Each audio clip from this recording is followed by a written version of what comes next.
Hello, hi. This is Arun Prasad, Assistant Professor, the Department of Electronics and Communication Engineering, Pratyusha Engineering College. Today, I am going to speak about a technology called visible light communication. What is visible light communication? It refers to the communication technology which utilizes the visible light source as a signal transmitter, the air as a transmission medium, and the appropriate photodiode as a signal receiving component. So why we are going for a visible light communication instead of RF transmission? So normally radio frequency transmission suffers from interferences and high latency issues, and also it requires a separate setup for transmission as well as the receptions.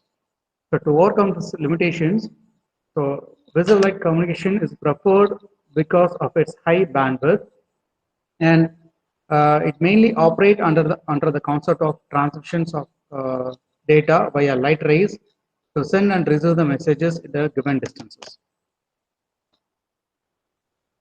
So normally a visible light communications it usually covers with the visible spectrums with a wavelength from 380 nanometer to 750 nanometer.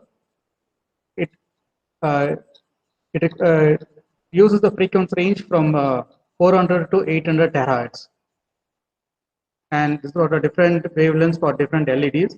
So here we are going to use the LEDs as a transmitter. So it's going to be sense light pulses. It's going to be generator light sources.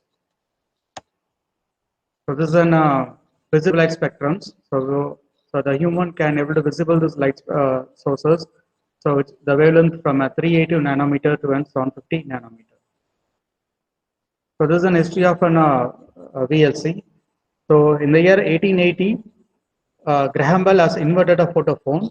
So actually, a photophone is a telecommunication device that allows your transmission of your speech on a beam of light. So in the year 1880 itself, they have started to be implementing the transmitting the data in the form of lights. So that's what initially is a photophone. Next is a Morse code.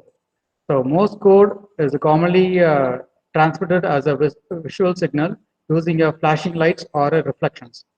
And you can also be used as a non-reductible form of communications, like as a Morse code.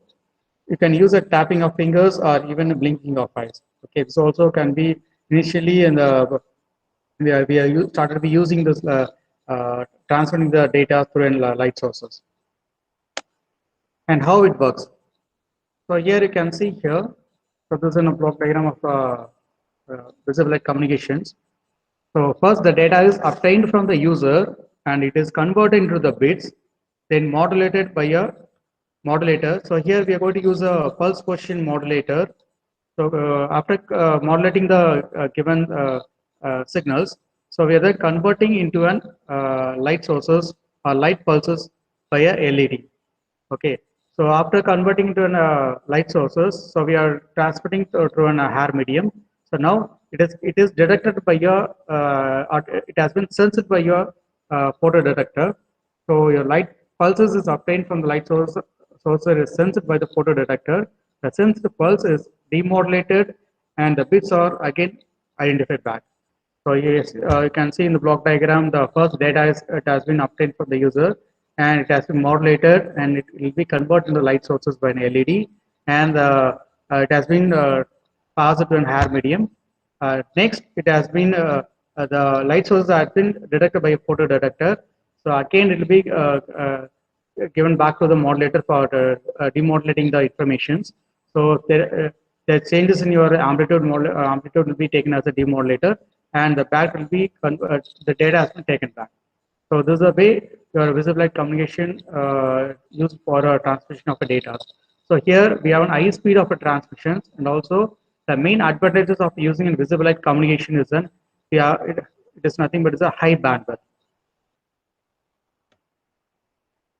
So as I said, your LEDs are going to be used as a transmitter, or either you can use a fluorescent light also.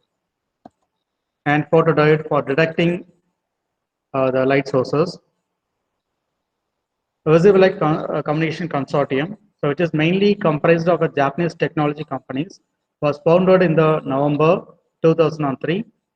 Actually, it increases the data speed when compared to the other communications.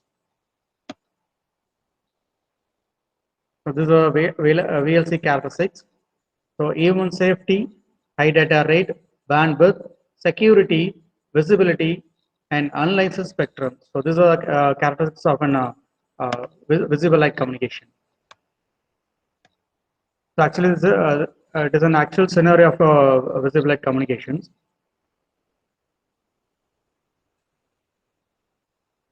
And this is an application of VLC. So we can use as a position detection, intelligent transport systems, in image processing, image sensor communications, and networking in audio applications.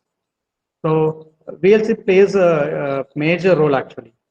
So I'm coming to the conclusion.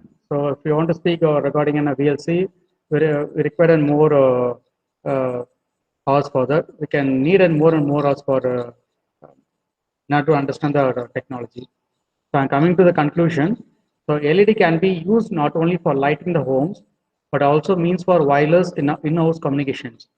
So you see, after a few years, the VLC is a more become popular. Thank you.